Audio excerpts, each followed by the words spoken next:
and that's currently funded part by the student and part by the university.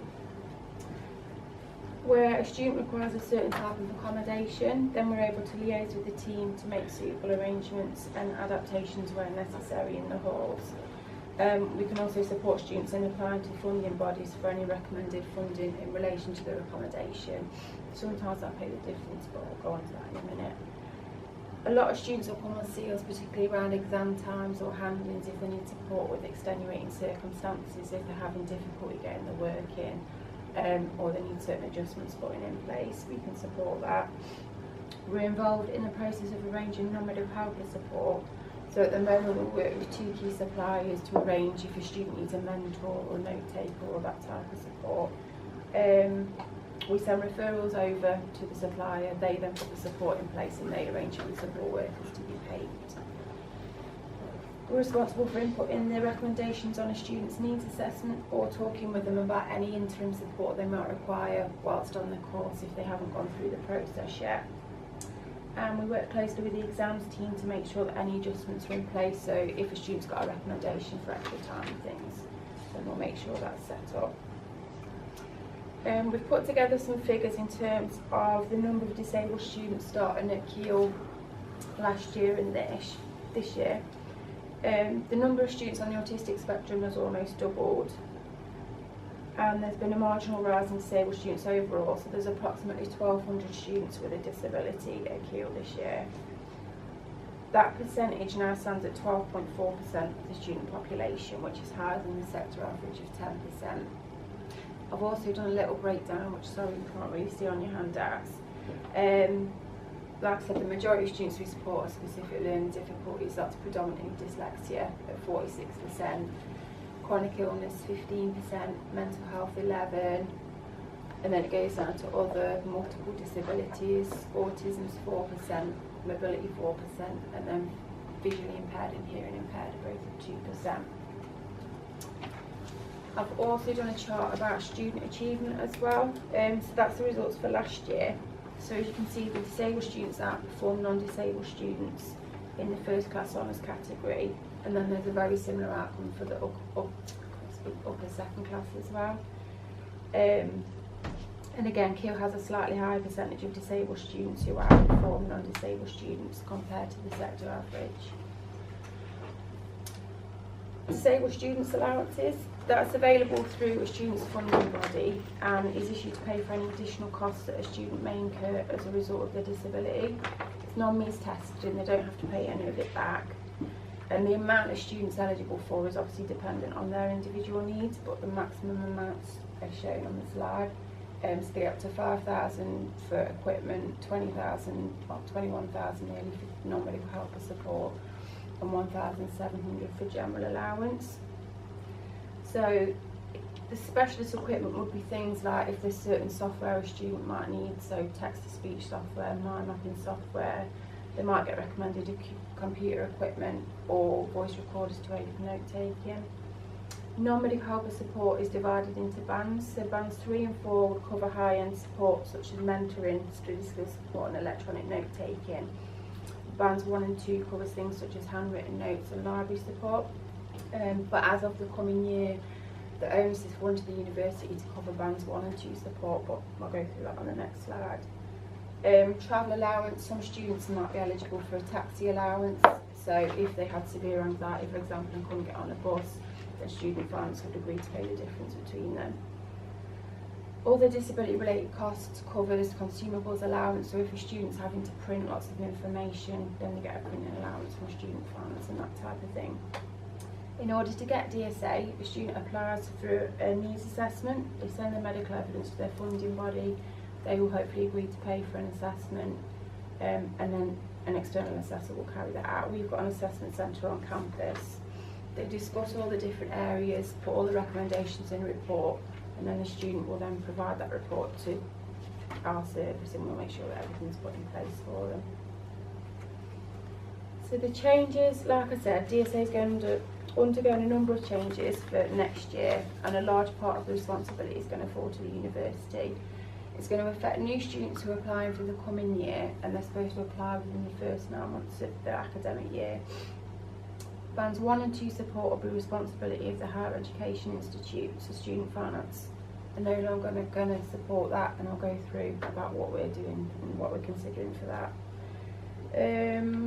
In terms of computers, they're no longer recommending entry-level computers, so if a student doesn't need high-spec software, they won't get recommended a computer. If a student does need software, such as text-to-speech, then they may get recommended a computer, but they'll have to contribute the first £200 towards it. For voice recorders, assessors are being asked to look at alternatives. So they'll be asked to look at whether there's certain apps and things that students can use to access notes, and what the university is putting in place as well. They're changing the funding in regards to accommodation, so it might have been in the past, for example, if a student had, say, OCD and they needed en-suite accommodation, that their funding body would agree to pay the difference between the two, whereas now they're not going to cover that anymore. So there's a number of challenges and opportunities that are going to emerge as a result of the changes. Obviously, initially we had concerns about the implications. Would we still be able to support students effectively, and what would the cost implications be around this? But then we've also looked at the positive elements of the changes in terms of the opportunities it can provide for making learning and teaching more inclusive, for helping to increase students' independence and supporting them more effectively, which again will roll out to other students, so like international students as well will hopefully benefit from any changes that are put in place. So the types of things we've begun to look at in terms of what the university have got in place and where improvements and changes can be made to make the experience more accessible. We're in the process of creating a teaching guide for academics predominantly in regards to a range of disabilities, and that will be made up of a number of different fact sheets considering strategies and things that they can be putting in place for different students with different disabilities and needs. We're looking up to set up a group led by academics, enabling them to share ideas and best practice, as well as going out into schools and raising awareness. We're currently reviewing the availability of software on campus which can be accessed by students, so it's looking at things like magnification software for VR students, text-to-speech, mind-mapping software, having a pool of voice recorders and laptops that students can have available on a short-term loan basis. We're trialling lecture capture across a number of areas with the hope to roll that out across the university within the coming year. So basically we're recording the slides and what's being said in the lectures, and that can be accessed by all students. In terms of accommodation, we've agreed for the next year that where recommendations made for a student to have en-suite accommodation, that we will only charge them at the standard room rate. And we're looking at substitutions for bands 1 and 2 support, so whether we're going to do it through things like lecture capture, or whether we're going to have one note taker and provide group notes, or ambassadors working in the library as library research assistants.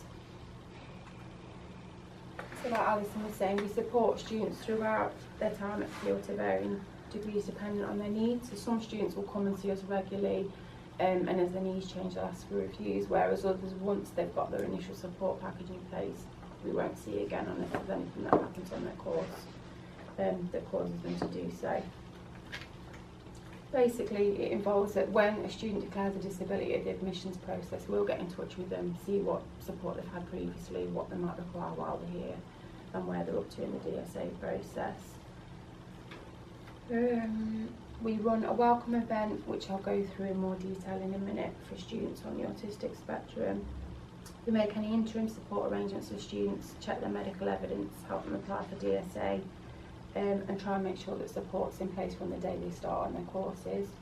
We provide regular updates on Facebook about any relevant information that students might need, and we've recently set up a group for disabled students to come, where they can raise any concerns, share any ideas that they've got, and basically just have an input on the way things are done.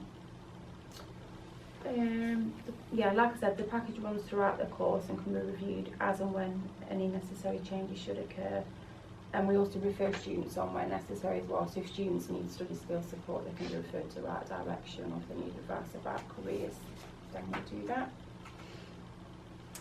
Our welcome event is currently going to be, this will be its 5th year. Previously it was known as Moving and Up, and it was aimed at all students with complex needs. Whereas this year, given the change in student numbers, we're going to aim it specifically at students on the spectrum. Yeah, the aim of the event is basically just to enable students to get a small taste of what university is like before all the hustle and bustle starts.